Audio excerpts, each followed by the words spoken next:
Hey, what's up, everybody? Welcome into another edition of the Brotherly Glove Podcast. Two brothers from Philly talking all things Philly sports, all things global sports. Today, we have a special episode for you, the 250th anniversary of the country.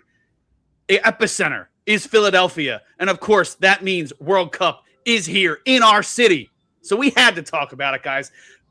Great episode. We have a wonderful guest, one of the best researchers in the world, easily the best soccer researcher in the entire industry, Paul Carr, Senior Director of Media and Business Ops at True Media, and he is doing research throughout the tournament for Fox, for multiple places, and he's writing about it all over at Yahoo Sports. Paul Carr joins the show today. Johnny, bring him in. Yeah, what's up, buddy? How are you? Fish and other fish. Good to see you. Thanks for doing this, first of all. Obviously, if I could talk about soccer to anybody, you'd be right at the top of the list. So I'm glad you were free and glad you agreed to talk to us two bozos about the biggest sporting event in the country right now. I used to joke that in my ESPN days, half my job was explaining soccer to people, and I was only kind of joking, and that just escalated around the World Cup when everyone was getting involved, and that was a big deal. So not a problem at all. Always good to chat to anybody about soccer. No, I can confirm that, and I tried very hard not to be one of those people adding to that. So, but I saw it, and with good reason. Tell us. So this is exciting. World Cup. We're taping this right before the first match of the World Cup. They expanded the tournament this year. Bunch of great teams, and obviously everybody should know it's a home World Cup for Team USA. There's going to be matches in Canada and Mexico, but there's matches all throughout the country. Well, we want to talk about it because there's going to be a bunch of matches in Philadelphia too. So tell us what you know about Philadelphia and soccer. So I'll tell you my Philadelphia soccer origin story. So 2003, this is before. So now European teams come to the U.S. every summer and play lots of games, but that hadn't happened much. It hadn't happened in a long time. 2003, Manchester United and Barcelona came to play, and they played in Philadelphia. And at the time, Beckham was on Manchester United. And so my brother and I, we live in Topeka, Kansas. We got tickets to go to that game because, was this going to happen again? Who knows? So we went to the game. Beckham actually got sold to Real Madrid right before the game, so he wasn't there. No. But it was still Manchester United, Barcelona. They played all their stars. And it was the first ever sporting event at Lincoln Financial Field. Wow. So the stadium was just gleaming. I mean, it was shiny and new and Jumbotron. And then one of my enduring, at least not soccer memory parts, is the four guys sitting directly behind us. We were in the front row of the upper deck right at midfield, so great seats for soccer. The four guys right behind us were Eagles season ticket holders who all had their Eagles jerseys on. Nice. And were doing the EAGLES Eagles chant for much of the game. I know one guy had a David Akers jersey. I remember that one. I don't remember the rest. Maybe Dawkins, was he been there around 03? I can't remember. But I remember the David Akers jersey because he was getting crap from his friends for wearing a kicker's jersey, of course. So, but it was a great experience. Great stadium. It was full capacity for a 3-1 game. So there was plenty of action. Lots of fun in Philly. That's awesome. Yeah, I would bet that in 2003, at least one out of every 4 Eagles jerseys was a Brian Dawkins jersey in Philly. So for sure. I'd bet that was it. That's awesome. When you told me that, I assumed you were working, but you went there as a fan and traveled 1,500 miles to get there. That's pretty awesome. Yeah, we flew out. It was fun. I've been to Chester, PA. I know it's not Philly, but outside there where the Philadelphia Union play. I've been there covering a few games. The location's still kind of weird, but it's beautiful once you're there because it's right on the river. You got the bridge coming over. So it's one of the better scenic stadiums once you're there, even though it's in kind of a relatively random place. Yeah. So Philly does have, I don't know if it's, I don't know which cities in America have the richest soccer histories. I know as far as MLS, I know Kansas City's always been really popular, and we've seen what some of these other teams have done, bringing over stars and stuff. But it seems like Philly has a decent, I mean, people I know and people that we know, there's definitely soccer fans around. And it's cool that Philly, hopefully it's more than just the fact that it's the 250th anniversary and it's around July 4th and all that stuff. But it seems like, the Union have been good lately, and they've got that developmental team. It seems like Philly's got a pretty good soccer fandom there. Yeah, and they've strong historically. I mean, Bethlehem Steel, which I know is not Philly proper, but not too far away, if I'm not mistaken. Yeah, they were one of the first way back, like 100 years ago. They won a lot of U.S. Open Cups, which is soccer tournament in the U.S. of clubs. So going way back, they're pretty strong. St. Louis is generally the one people will point to. Like half the 1950 U.S. World Cup team was people in St. Louis. Wow. But yeah, Philadelphia's got plenty of soccer history. It was good when they got an MLS team about 15 years ago or so. That's awesome. Well, yeah, I'm sure people in Philadelphia are excited for the World Cup. Although, we've seen stories about how expensive tickets are, and I know there's questions about if there's going to be actual sellouts at these games because of it. I imagine they'll figure it out. But I was looking at, so you put up your power rankings for the World Cup on Yahoo Sports yesterday. I think one of the first things I read when I saw it was up there, and I think what stuck out to me, and for any of our Philly fans who might be going to games, at least France and Brazil are going to be playing in Philadelphia. So I know they're up near the top of your power rankings. Tell us a little bit about them and what Philadelphia fans might see if they go to the games. And then, tell us about some of the other top teams in your power rankings and who's got a chance.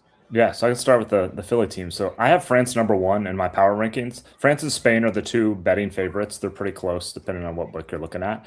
And here's what I like about France. Well, they won in 18. They're a runner-up in 22. So they obviously have plenty of pedigree. They're the most talented team in the world on the whole. You could make a France 2 team of 26 guys who are not at this tournament, and they could probably reach the quarters or semis without too much trouble. So they have plenty of talent. I liken them, here's your Philly comparison, to the Eagles from a couple years ago when they won the Super Bowl. Like that Eagles team, correct me if I'm wrong, they could blow you out. They obviously hung 40 on the Chiefs in the Super Bowl. So they hang 40 on you pretty easily. They also didn't mind grinding out a 20-13 type of game. And this France team's kind of like that. They have all the offensive firepower. Kylian Mbappe is a guy that even your casual sports fans have probably heard of. One of the 5-ish best players in the world. They have plenty of other guys behind them, so they can score with anybody. Their coach is named Didier Deschamps. He used to be a defender for France, and he's very defensive minded, so often very conservative. He would love nothing more than to win every game 1-0. That's just his mental philosophy. So they don't mind winning ugly games like that. They can also open up and cut loose when they have to. So they could win games a variety of ways, which I really like because you got to win 8 games or get through 8 games to win this tournament. You're going to have lots of different kinds of games. So I like this France team because they're very deep. They can beat you with offense. They can beat you with defense. Okay. What about Brazil? They're also going to be in Philly. I know they're not number 2, but you have them with a legitimate shot to win it, right? Yeah, they're a top 5 team generally in any odds or anyone's power rankings. 5 to 7 at worst. I'm a little more down on them than some are. They're still Brazil. Don't get me wrong. If you know anything about soccer, everyone knows hey, Brazil's good at soccer, right? They're good at soccer. They also haven't won a World Cup since 2002, which doesn't sound terrible, but it's 5 straight without a win, and that's the longest streak they've ever gone without winning a World Cup. And I don't think their midfield's very good. It's a little bit old. Casemiro plays for Manchester United. He's 34. He's got to do stuff in midfield. One of their starting outside backs, right back, just got hurt. So they still have a lot of talent up top. I mean, Vinicius Jr. plays for Real Madrid. He's a stud. Rafinha up top plays for Barcelona. He's a stud. Neymar is actually on this team. Most people have heard of Neymar going back 2-3 World Cups. I don't know if he's going to play much. He's hurt also. So it was kind of a surprise that he made the team, but he's there as well. So they have the firepower. They have some good defenders, but the kind of middle is a little bit soft to me.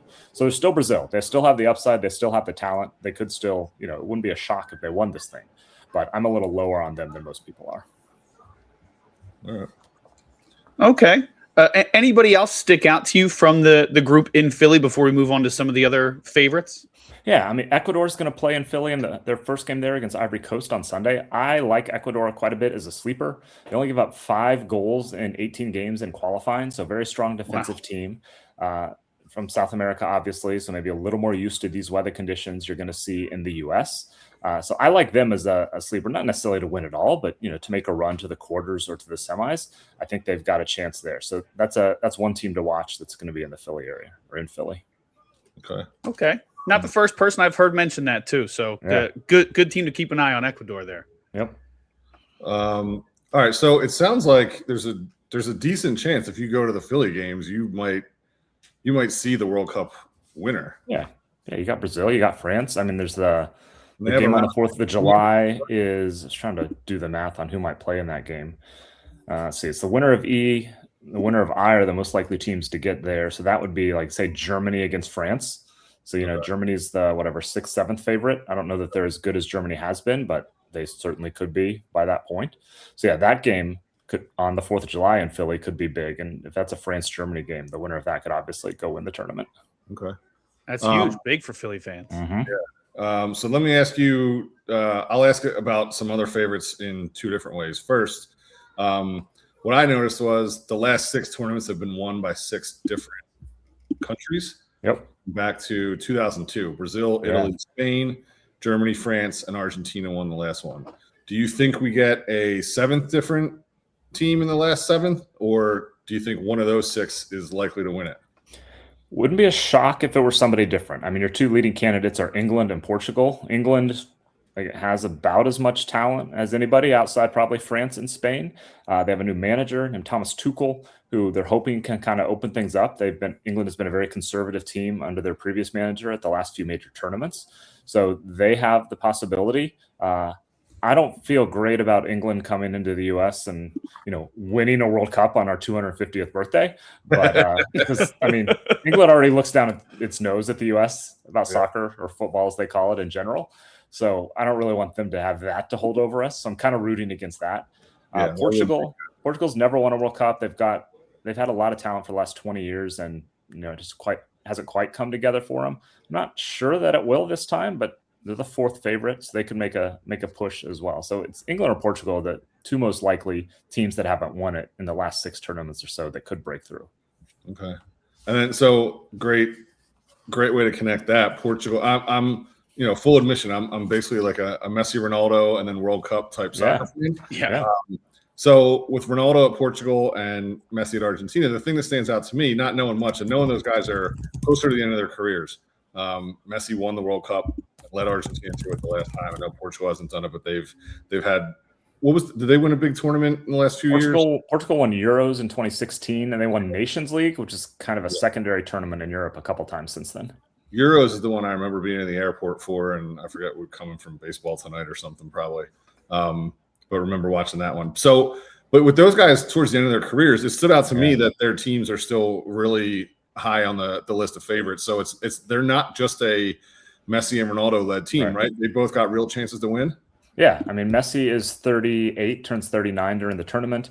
Ronaldo is 41, and so these guys are not carrying their teams the way that they, even Messi 4 years ago was the best player at the tournament. So that's probably not going to happen, especially there's a whole nother game I mentioned again. There's an additional round, so they'd have to do that. So they're not the focal point of the teams, although Ronaldo still thinks he is, which is kind of the challenge with Portugal. I would maybe compare him to like late career Kobe, where he was probably taking 5 to 10 more shots than he really should have in a game.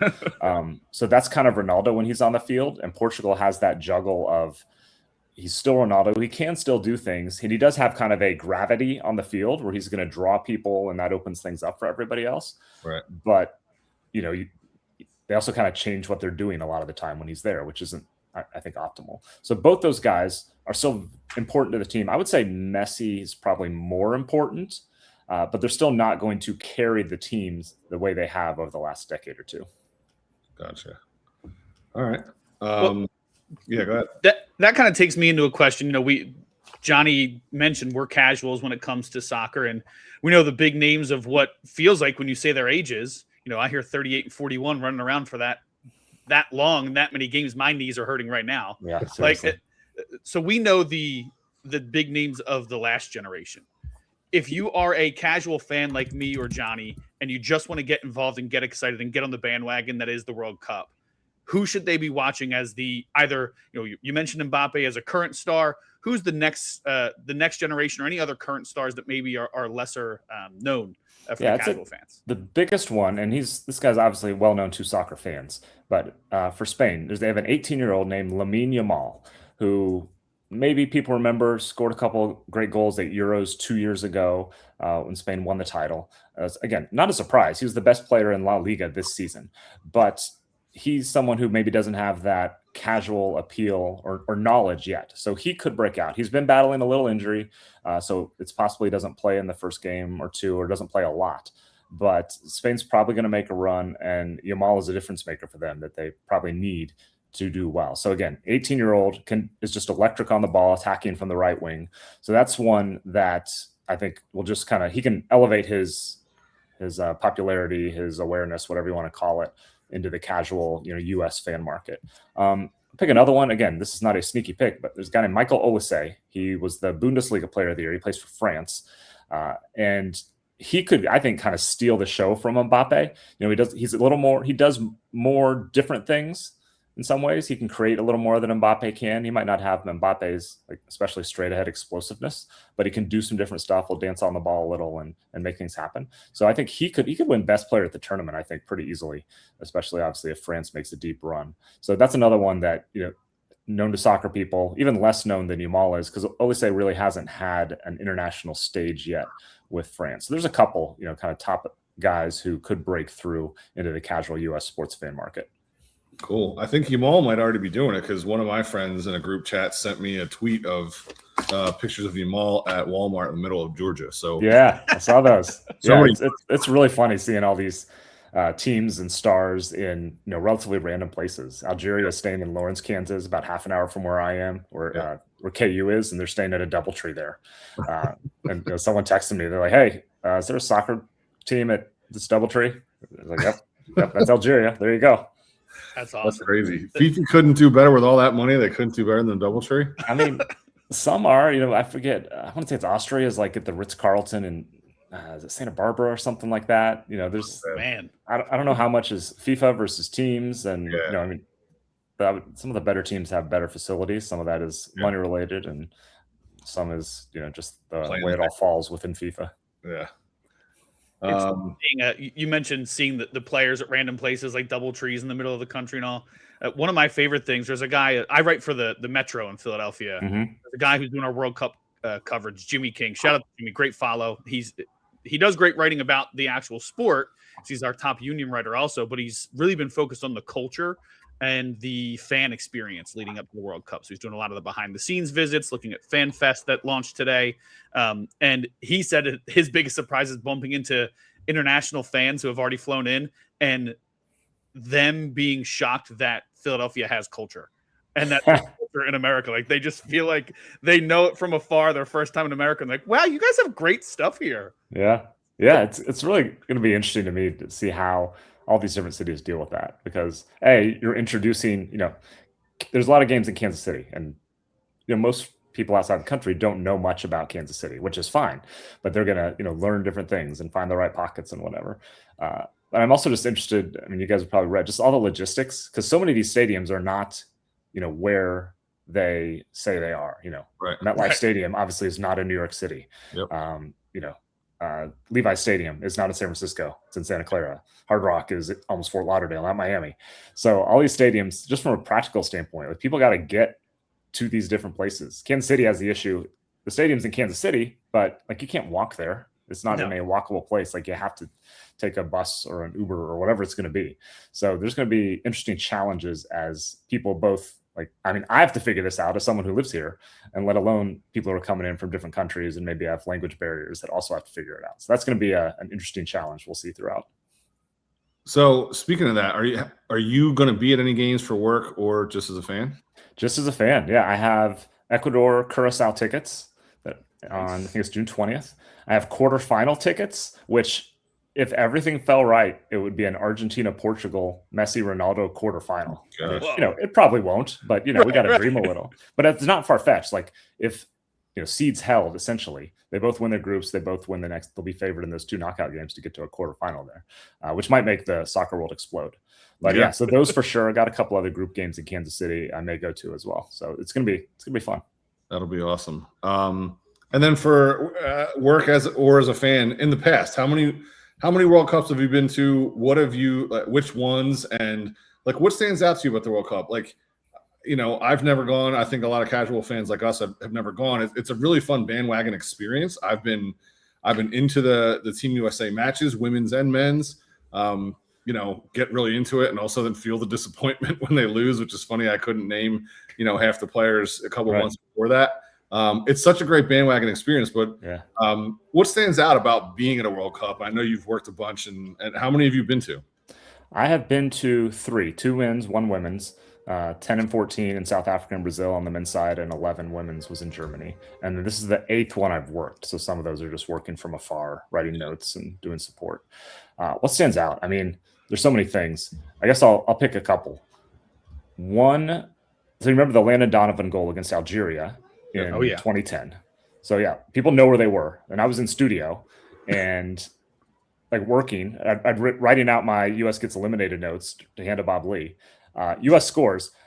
So I tear out of my research station over to the set, and all the crew, they're all English. They're watching the England game that's going on at the same time. They have no idea. Like they're just staring at me. Like, what are you doing?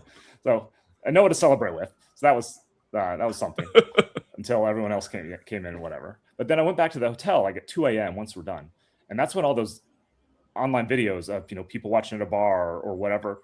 And just found those, and like I'm just crying in my hotel room because like the emotion of it's another 16-hour day on 2 weeks of those or something, and I care about the U.S. team, and it's great for us both personally and professionally to have them around, and just like tears coming out just seeing people appreciate that we're doing this and that this is happening. So that was one of my first like super emotional memories. And that was the one in South Africa. That was in South Africa, yeah. And then that same one, I went to the Ghana-Uruguay quarterfinal, which was right across from our set. So I went in as a fan and was watching it. That was the one where Luis Suarez punched the ball off the goal line at the end. Yep. And then eventually Uruguay eliminated Ghana on penalties in extra time. But look, it was in South Africa. 90% of the stadium was rooting for Ghana. And the emotion of that game, I mean, the closest thing I can think of in the U.S. is like SEC football or something where people are just like almost rabid. But there's something different when it's your country compared to a school or a team. And I still say that was the best sporting event I've ever been to, was the Ghana-Uruguay quarterfinal, because it was just so much raw emotion and passion from a stadium that was 90% Ghana. And also that little pocket of blue that was Uruguay, which they also cared a ton too. When I left that stadium and walked by the Uruguay section, just people crying because life savings to get here. All the cliches like you could just see in faces, and that was great to see. That's cool. So like, how did you notice whether you're there for work? So I know you probably weren't around the stadiums that much, but you were able to get into some of them. Like, do people really travel across the world? Like, is it noticeable how many people? Is it going to feel like that in these U.S. cities that, wow, people are really here for this? I think so. I mean, so in Brazil, our hotel was like a 15, 20-minute walk down Copacabana to our set. So that sounds at least wondered. Yeah, it was tough. Someone had to do it for 6 weeks, So at least once a day, one way or the other, I'm walking. And you could tell what teams were playing in Rio just by walking down the beach. Yeah. Because, hey, Colombia's here. Look at all the yellow. Or Croatia's in town. There's all these checkerboard jerseys. Or Argentina must be here because the light blue jerseys are here. So that was kind of fun. If in my head I've lost track of like who's playing where when, I'm walking down the street and it's like, oh, Croatia must be in Rio today. So lots of people. That was especially South America, obviously, because it was easier for them to get there. But even Europeans and other countries. And I think that it'll be here too, because even if obviously people aren't coming from outside the country, there are so many of pretty much every nationality already in the U.S. that I think will make those trips. So it'll be a little different in some of these cities that are maybe less walkable or getting to the stadiums or whatever. But I think we're going to see that here too. That's cool. Yeah, I love that. Like what you're talking about is just walking down the street and seeing people and feeling it. I love that energy of those big events. Like Kyle took me to the Super Bowl a couple years ago. You mentioned the Eagles putting 40 on the Chiefs. And like it was crazy how many. I shouldn't say it's crazy. Obviously, it's only what two teams are going to be there. You have 2 weeks to plan for it, if not more. But it was just really cool. Like we ran into people that we didn't know would be there. We tried to meet up with people who you heard last minute, and just the energy outside, throughout the city, on the walk over to the stadium, inside the stadium was it was incredible. And we get to cover some really cool things, but. Yeah, I love events like that where that energy is just like it feels like you can actually feel it. Yep. Yeah, and that's part of the fun is to just get this. It's the same sort of thing, just on a global scale. And even if you don't like speak the literal language to some of these people, you're obviously speaking this soccer language, and you're all here for the same reasons. And it's great to see that. Yeah, I should be vending. I work for Aramark at the stadium, so I should be vending for some of the games that are in Philly. And I vended some of the friendlies, and man, just the energy, or when they have international soccer come over for once in a while. I wasn't working there at the game that you were at for that first event yet, but just these international soccer games, man, even if it's a friendly, even if it's an exhibition, it really brings people out, whether you're a transplant or you're coming in, you're like, hey, let's make a vacation of it. The energy in the city. And again, I'm going to plug him again, but my buddy Jimmy King on Twitter, he's been walking throughout the city and just seeing when fans show up. And there's been parades throughout the city already of people just getting excited. A bunch of Ecuadorian fans had a huge parade through South Philly near the stadium. So I expect to see a ton of energy. And I would imagine it's going to be impossible to get in and out of there if you know anything about the sports complex down there. But it's going to be a mess. Right, I'm expecting 8-hour days for what should be a 3.5-hour day, but whatever. Yeah, if anyone can get to a game there, I encourage anybody you can get to a game, or even if you can't, I assume Philly has a fan fest like most of the cities do. Like, go watch with people who are cheering for other teams or from other countries or cultures, just to get a sense of that, because it's going to be just find some way to get a flavor for what's going on, because you won't regret that. Yeah, I love it. Philly there's big tailgating. I forget what the result is. I don't know if you can actually tailgate or not. Philadelphia also feels like the kind of place that even if you're not allowed, they'll figure it out. But they've got and it's relatively new, but they've got a little entertainment complex right next to the stadium. So we've done that just for even our local teams sometimes, like whether it's about an expensive ticket or just wanting to do that instead of going in, like just go be near it. Like that's really fun, and they've got stuff right there that people could do that. Yep. Yeah, tailgating is limited to ticket holders only. Kansas City has similar limitations, and same thing. Like, have you ever been to a Chiefs game? Do you know what happens there? Right. It's how it works. So we'll see. Speaking of Kansas City, I can't wait to hear all the international reviews of Kansas City barbecue. That's what I'm most excited for. Yeah. I hope everyone who comes gets a taste of it. I mean, and just about any of them are good. I always say if you're a barbecue place that's open in Kansas City, then you're legit to some capacity. So I'm not a snob that will pick this one and not that one. I have my favorites, but they're all good. So go get you some KC barbecue if you're in town. Mine is Jack Stacks, for the record. Jack Stacks good. I'm Arthur Bryant's guy, but my wife would smack me and say Oklahoma Joe's, or it's just Joe's now. Sorry. But Jack Stacks is good as well. All right, so let's talk about Team USA then. I don't know if they have a chance to play in Philadelphia the way things would play out. I'm guessing not. But like we said, this is going to be bandwagon central, and I get into it like it's any other sport every 4 years. Realistically, what should we expect, and then what is also like a semi-realistic possibility for this team? Yeah, so I'll say they could play in Philly, but they would have to A, finish exactly third in their group. B, the rest of the third place teams would have to be the right ones that would send them to the right spot for the round of 32. And then they would have to upset like a France or Germany in that round to get to Philly. So it's possible, but not likely. Yeah. And finishing third, even though they're not one of the favorites, finishing third in their group would be a pretty big disappointment. Yeah. Par for the U.S. for this tournament is reaching the round of 16. So that means getting out of the group stage, obviously, and then you win the round of 32 match. So the U.S. really should win the group or no worse than second. And either one of those should produce a relatively favorable matchup in the round of 32. If you win the group, you're playing a third place team, which, again, things can happen and it could end up being France or whatever. But chances are it's a team that you're better than. And if you're a group runner up, you play another group runner up, which if you want I don't know if this is the best or worst scenario, but if the U.S. is group runner up and Iran is the group runner up, they would play each other in the round of 32. Okay. So I can't decide if I'm rooting for that or not, but it would be interesting to say the least. So so the U.S. should get to that round of 16. If once you're there, they're going to play someone almost certainly better than they are. And, they could win, they could not. So, I mean, the ceiling is probably like realistically, obviously they could win it, whatever, it could happen. Realistically, the ceiling is probably the semifinals.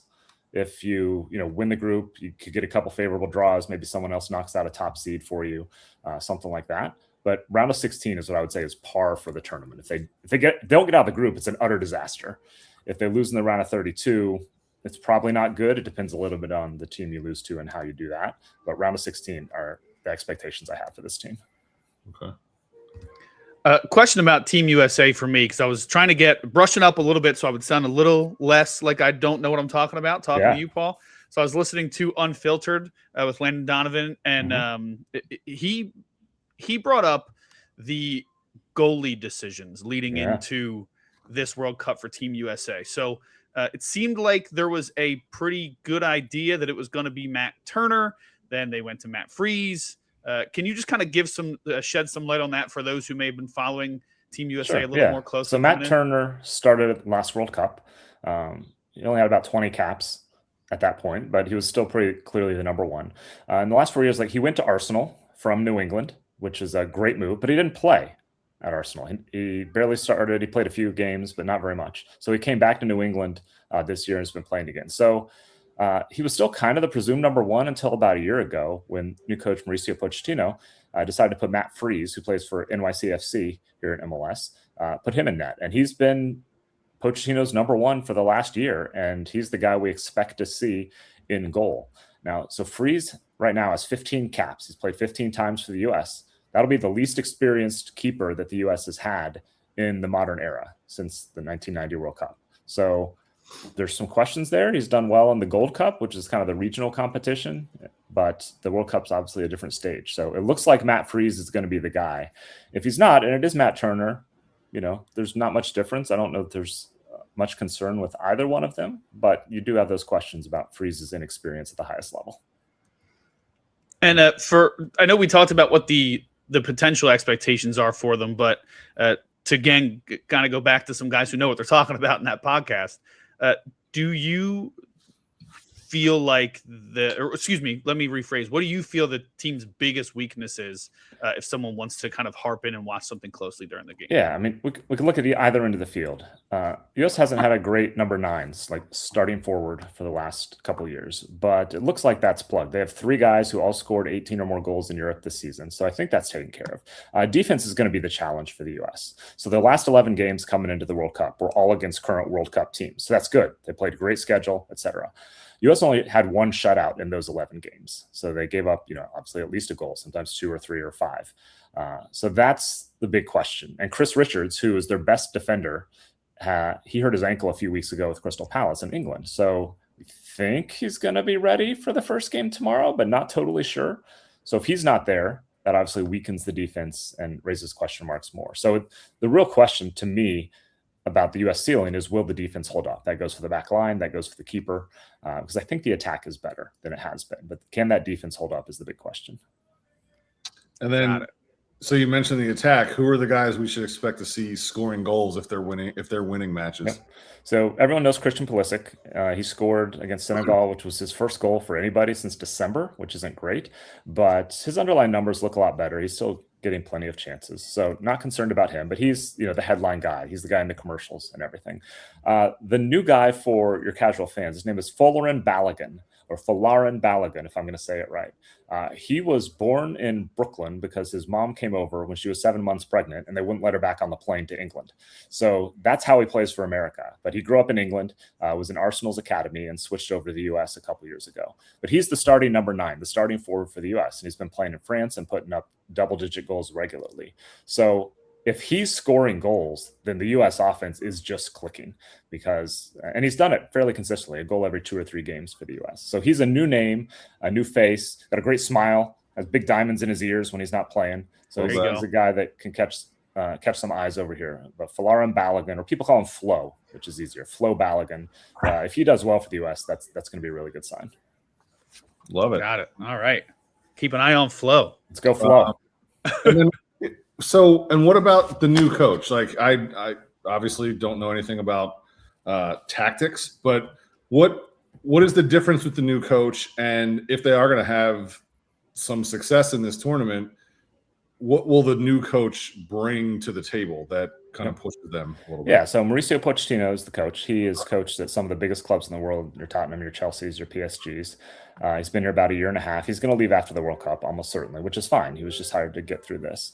I think what he's brought is, there's some flexibility in the system, just as far as what they're doing on the field. You know, are you playing 4 guys in the back line, or is it 3? Is it 5? So he's brought that the U.S. hasn't had as much over the past few coaches. So just the ability to attack in different ways, to defend in different ways, is really kind of the biggest thing that I've seen, because he's treated a little bit like a club. That's where he came from. And when you have a club and you're playing lots of different opponents and different types of games in different situations, you need a little more flexibility to be able to do things. The international level, that varies a lot. Some teams just like, we're going to do it our way and, you know, do that and be good at it, which is, you know, that can be acceptable too. So I think that's going to be the biggest thing that he brings on the field, is just a more flexibility, more ways to attack, more ways to defend. Awesome. Do you have a prediction for the U.S. and a prediction for the winner? The U.S. really should win its group. I think they will. I mean, they've shown in these 11 games against World Cup teams, like, they'll come out and go after you, which is good. And because they are definitively better than Paraguay and definitively better than Australia. And Turkey is probably a little better than the U.S. They'll have the 2 best players on the field, but U.S. is not far behind. So you throw in home field, and that can kind of be a toss-up. So the U.S. really should win the group or get no worse than second. And I think they will get through the round of 32. So if I'm having to say what's going to happen, it is they lose in the round of 16 to a better team. But, you know, if the draw works well and that's a favorable opponent, or the U.S. just plays well, obviously, they could, you know, get through that as well. But I would say they get to the round of 16, which will, again, just kind of be par, and the taste in your mouth as a soccer fan may kind of depend on how that round of 16 game goes, whether they get smoked, whether it's competitive, you feel unlucky, whatever it is. Right. And then how about for a winner or the finalists? Yeah. I like France. I mean, talked about it earlier. They can beat you anyway. If things go according to form, they would run into Spain in the semifinals, even though those are the 2 best teams. So I'd pick a final. I'd say France against England. England is likely going to be on the other half of the bracket. So that's what I would bet on if I were placing a bet on that. But I think France wins it. Again, they can beat you different ways. They have maybe not the highest ceiling of any team, but the lowest floor of anybody at the tournament. Okay. And last thing from me, dark horse team that makes a run that no one's talking about. I will say Colombia. I mean, they're not a dark horse. They're the, I don't know, 10th or 12th favorite or something along that lines, but they've never made it past the quarterfinals at a World Cup. Okay. I think they have the attacking talent to hang with anybody. Luis Diaz is the name that is most known. He plays for Bayern Munich and is great cutting in from the left. So yeah, their game against Portugal in Miami, the 3rd group game, might be the party of the tournament, because, I mean, it's Miami. So you obviously have the multicultural effect there, and it's probably going to be to win the group, things like that. So, but I think, yeah, Colombia could make a run. They are as dangerous attacking as just about anybody outside those top 2, 3, 4 teams. Nice. All right. So sprinkle a little entertainment purposes right there on 40 to 1, 50 to 1, something like that. Yeah, exactly. I like that. Love it, Paul. Thank you. Yeah, man. Thanks for doing this. I learned. We've been talking for about a half hour. I've learned so much more about this World Cup that is just about to get underway. We appreciate it. And well, really quick, I know you're a big sports fan outside of soccer. Since we're talking Team USA, we got to talk about America's team. Did you guys watch the Knicks last night? My goodness. I turned it on at halftime. So the Spurs were up 20, whatever it was at halftime, and then was kind of half watching as, you know, it kept getting smaller. It always cracks me up because announcers, in some ways, they're trying to sell it. Like, hey, it's getting closer, and like it's down to 18. Yep. Okay. All right. Thanks, Mike. Right. And I'm not blaming him for this. It's just it's the business. Right. But yeah, it was wild. I don't know. I'm not a big NBA guy. Like, I don't tune into the conference finals or something. Yeah. But it was fun just to see, obviously, the energy in the arena.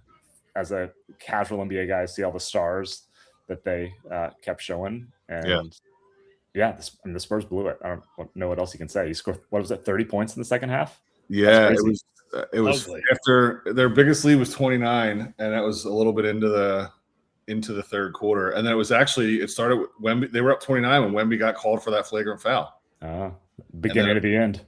It was 55-25 the rest of the way. I think it was 30 points in the whole second half, but 55-25 to close out. I don't quite understand how that's possible, but I don't either. Nuts. Did you see that? There were so many things, like the random, just mental mistakes from De'Aaron Fox, like going right up with it when he gets the ball in the corner, the errant passes in the second half. It seemed like they couldn't get a stop to save their lives, and the Knicks got every single stop. And it's a shame for Wemby. I mean, he's such a special talent, but all the talking heads, they should have warned him coming in that if you miss clutch free throws and turn the ball over to end game 2, that you'll never be as good as Michael Jordan. So it's a shame, but it looks like we're headed that way. Yeah. He had a chance. It was a good run. Man. And as a Philly, like I joked, but as a Philly, even as a Philly fan, I'm rooting for the Knicks. I think they're really likable. We have the Nova. There's 3 guys. Mm-hmm. 3 guys in their starting lineup who won a national championship with Villanova. So there's a connection there. But I don't find anybody on their team truly unlikable. I really like the mix. I like Mike Brown. He seems like a decent dude. He's been around. And really it came from me when the Knicks were just sitting and waiting. And I know a lot of people were saying the team that comes out of the West is going to be the favorite. They're going to win.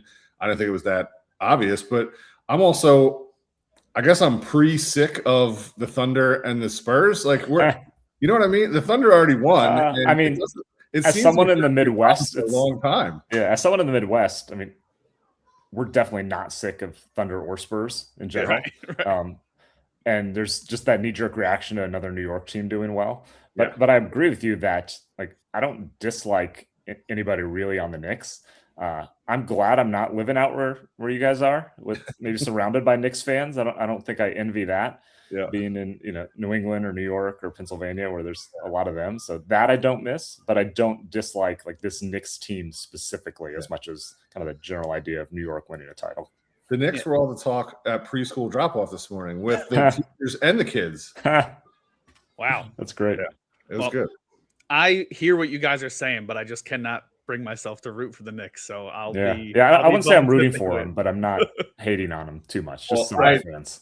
I am definitely in the minority in my group, and Paul, my group chat with our buddies in Costa, our other soccer fan friend, and he is adamant. He's a Boston sports guy. Oh yeah, he hates the Knicks. Yeah, and there's absolutely no way. And of course, I grew up with the same sentiments, and I want to be clear. I'm not actually sick of the Thunder or the Spurs. I mean, some of the foul stuff we can get into if we want, but not great. I'm pretty sick of them because I think they're going to be. One of these 2 teams seems like they're going to be in the NBA Finals every year for the next 10 years. And I just feel like we have to take as many titles away from them as we can whenever we have an opportunity. So I'm rooting for the Knicks for that, because I just see a long Thunder run coming. Right. Spurs will have the chance or something. Yeah, I want to take as many off the table as possible.